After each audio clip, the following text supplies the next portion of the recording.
Hey there, Sean Meyers, your host for the 5 Star Podcast of Wrestling, back for another edition of the Smackdown Summary, and I am joined by my faithful co-host, Justin Lowery. Justin, good to see you as always.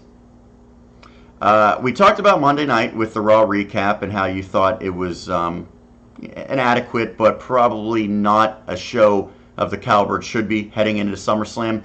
Did you have that same type of feeling for SmackDown with the second to last, the penultimate SmackDown show heading into the second biggest pay-per-view of the year?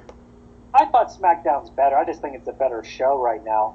Probably because there's some fresher matchups. And, 2 hours doesn't make it seem that it drags. 2 hours kind of goes by pretty quick. It wasn't perfect by any means, but it was definitely better than Raw.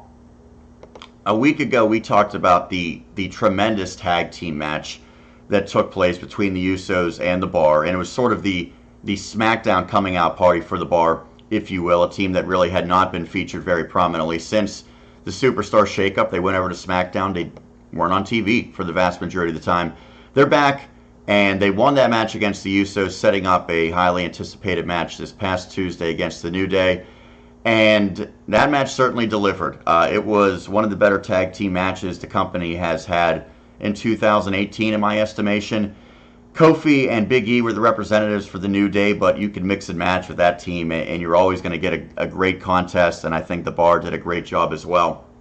Thought it was a little bit of a sloppy and slow start, but the match had enough time, Justin, that, the first 5 minutes, you're not even thinking about that when you get down to the final 5 minutes in a match that probably went about 20 total. So I give a lot of credit. Ultimately, the New Day won. That was your expectation, but I would imagine you had to be very impressed by the action in this contest. Oh yeah, no, I thought it was a great match. I figured it would be, especially when I saw that they were coming out. I looked at the clock and went, "Oh, okay, these guys are going to get some time. Like, this is going to be good."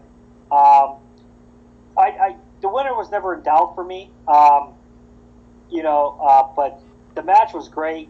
That's, I guess, all you could ask for. I mean, all guys in the ring are, above, average wrestlers. Cesaro, I think, is very great. Sheamus is underrated. I think a lot of people hate on Sheamus, but he's delivered, many of times. His style isn't what, the typical indie fan, if you will, looks for. But, more times than not, he has proven to be solid. I think that would be the right term that I would use for him, is he's very solid. Yeah. Cesaro bringing out the swing, that was a little bit of a throwback. That's something he does not do very much as a heel.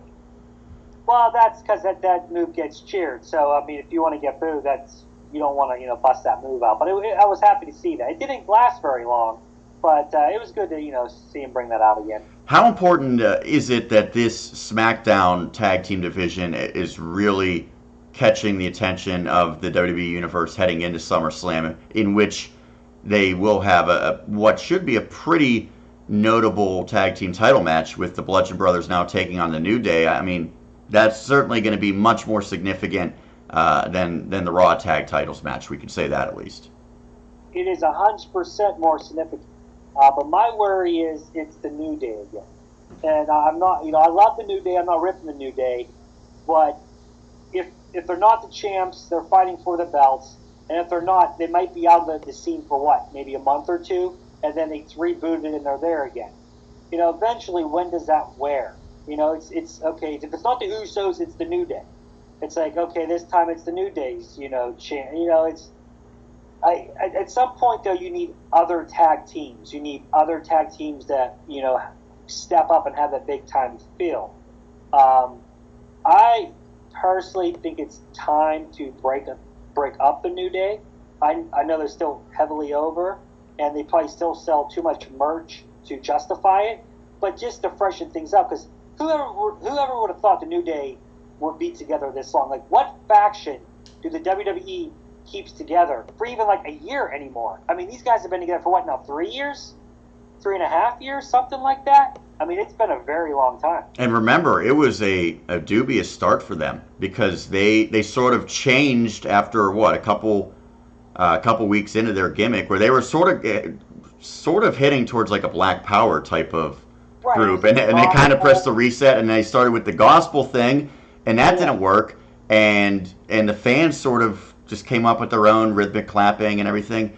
And eventually, the New Day just said, you know what, we're just going to be fun, crazy guys as opposed to being stuck in some sort of, make believe characters here. Well, do you feel like how they act on the screen on TV is basically them? I feel like the way they are in their promos, you can go out to eat with them or have a drink at a bar, and they would be the same way. Well, they're a little more crazy than I'm sure they're not. Big E's probably not constantly pelvic thrusting at people, but. Well, maybe, but you know how I always said. Him and Natty were an item. Natty's sister were an item for a while, right? Remember how I said I feel like the best characters are, that person turned up. I feel like that's what the New Day is. It's them.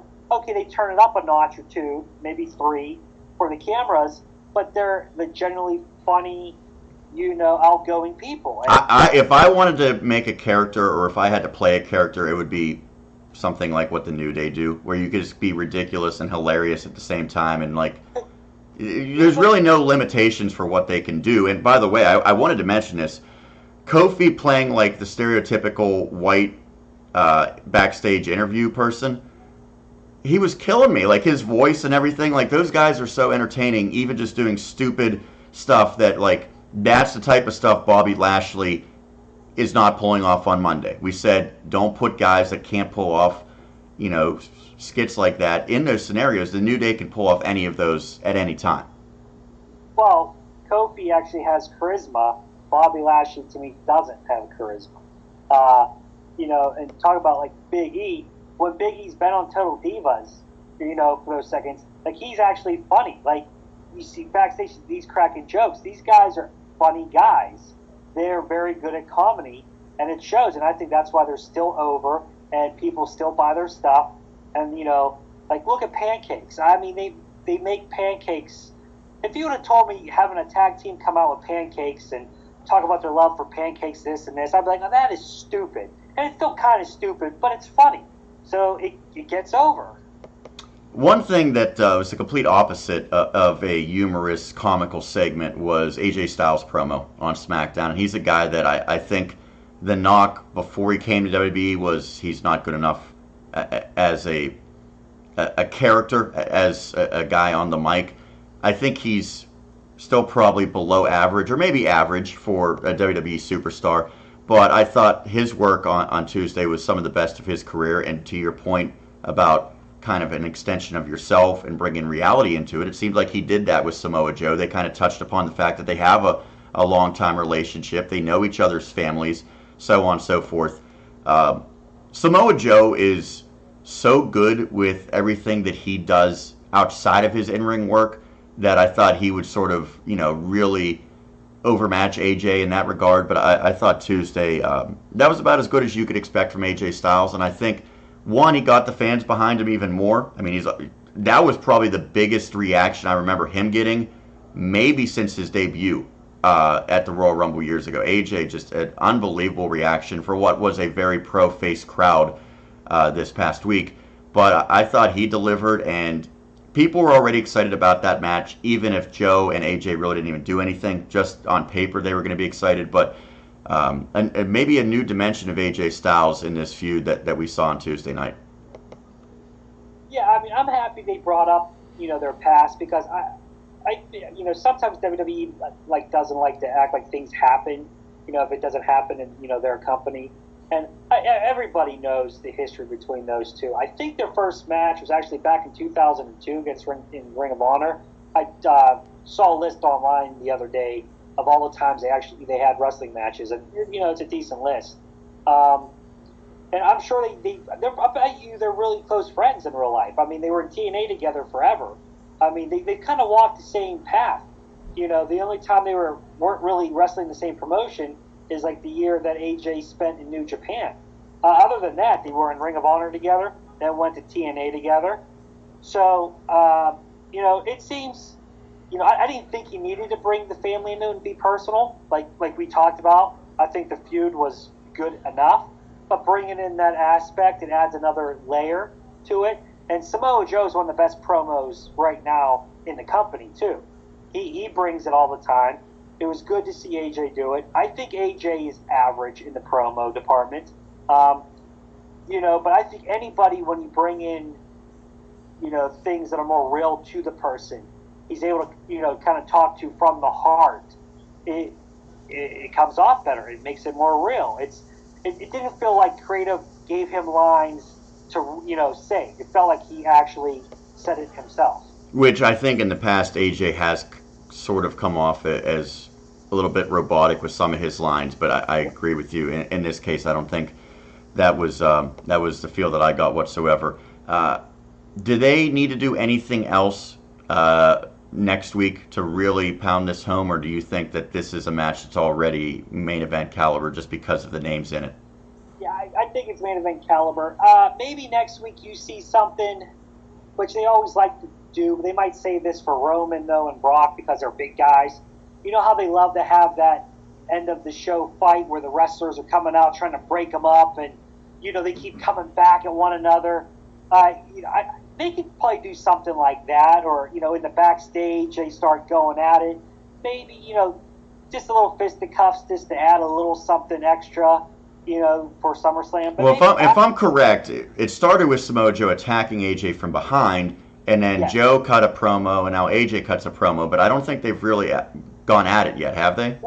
No, they haven't. That's why I feel like that's probably the way you should end SmackDown next week, is give the fans a little taste of those two going at it, and just kind of build up the anticipation for SummerSlam.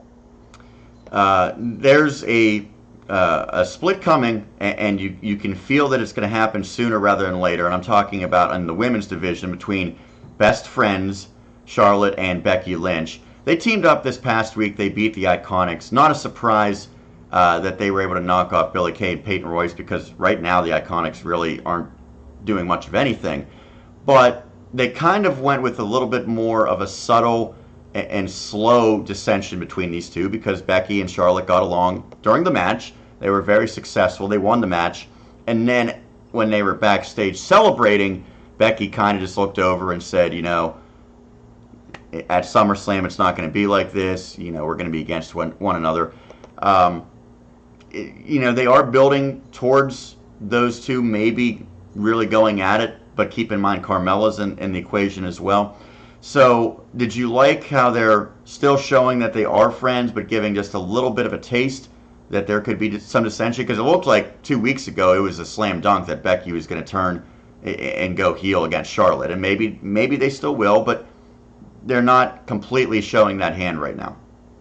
I feel what they were doing with Sasha and Bayley, they're now just doing with Charlotte and Becky.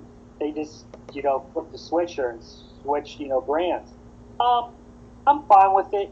I'm interested in seeing how this ends, or where the turn goes. Does Becky turn on Charlotte? I don't really see her as a heel. Or does Charlotte win? Or maybe, I think we talked about this last week, I did. Becky has the match won. She hits the finisher on Carmella, but, Charlotte throws her out of the ring and gets the pin on Becky's work. And that's just enough, for Becky to lose it. I like it. I guess they're setting it up for Evolution, the pay-per-view, those two to fight is my guess. I think Carmella's going to drop the title at SummerSlam. I guess you can still have them feud with one another without the belt being involved. But I think the whole point of the storyline has to be Becky Lynch finally winning the title and beating Charlotte, right? Doesn't Charlotte have to win the title and then Becky turn around and beat her to vindicate everything she's saying? Yes and no. Like I said before, sometimes WB almost feels like instead of giving someone a title, they get them more over by having them not win the title. And I know that's sort of a backwards way of looking at it. I'm not a huge fan of it. They could ultimately not have Becky ever win the title and think that she'll get more sympathy from the fans if that's the case. And sometimes that's what they do with these people. It just doesn't make a lot of sense. But I've learned not to bet against Charlotte. So if I'm picking who's going to win, I'm probably going to pick Charlotte. That being said, we know that those two are going to be very prominently featured, not only at SummerSlam, but probably at least a month or two beyond with the SmackDown Women's title. The issue that I see is you have Billie Kay and Peyton Royce, the Iconics. You have Sonya Deville and Mandy Rose, who are, formerly Absolution. They're still together, even though they do some single stuff. Those are the 4 heels, and then you have, Zelina Vega's really not much of a wrestler. She's more of a valet still at this point. And then Carmella. Does SmackDown have an issue with not having enough female heels that are of note at this point? Because the Iconics, they kind of seem like a throwaway, and Sonya and Mandy haven't even been on in the last couple weeks. The Iconics, well, I enjoy them. They haven't been taken seriously yet. Really, Carmella, I mean, who's the second heel on SmackDown plus behind Carmella? I mean, that's a good question. As far as actual wrestlers, they don't really have one. I would think, honestly, it would be Zelina Vega. And again, she's wrestled the last couple weeks, but she's not a wrestler per se. Right, so, I mean, that's an issue, right? I mean, I think you can make Asuka a heel. I mean, she was a heel for a while in NXT. Charlotte should probably be a heel. I think you can make Charlotte a heel. But, everything they like to do with Roman, with the PR interviews and stuff, Charlotte's that way for the women. So it's an interesting dilemma for them. What do you do? I don't even see somebody else being able to step up and be the next heel. I mean, I don't know. I don't see it. If it's not Charlotte turning, I have no idea who it could be. Well, keep in mind, after SummerSlam, maybe not to the same scale as WrestleMania, you might get a call-up from NXT. Sanity's already on SmackDown. Nikki Cross could be an option. She was working, SmackDown live shows on the road there for a couple weeks. So we'll see. When they announced the Women's Evolution, she was actually on stage. Doing a very, very bizarre celebration. It's her gimmick, I get it. But, one thing I do want to kind of touch on, and we mentioned it last week, if you really analyze and break down what SmackDown's been doing leading up to SummerSlam, what are the biggest matches? Samoa Joe, AJ Styles. No real physical interaction, at least not in match form. Daniel Bryan and The Miz. Nothing really in match form. Randy Orton, Jeff Hardy. All via promos. They, with their 3 biggest feuds, I would say, or 3 of their 4 biggest feuds, aren't even really having those guys compete. And it seems like because they have a 2-hour show, they could do that and still have enough in-ring action to fill, the show. It's not dragging like a Raw would. So, do you like the different way that SmackDown is building towards SummerSlam as opposed to what Raw's doing with the same guys wrestling again and again each week? Oh, absolutely. Now, you said Randy Orton, Jeff Hardy. They're not scheduled to face each other at SummerSlam. It's Jeff Hardy and Nakamura for the U.S. title at SummerSlam. So that's a little bizarre in itself. We'll talk about that. You and I talked about it yesterday. I don't get it. Either they think we're stupid or they are stupid. It's one or the other. But you're right. That's the feud here. And then there's, Nakamura, the U.S. champion. You just said it yourself here.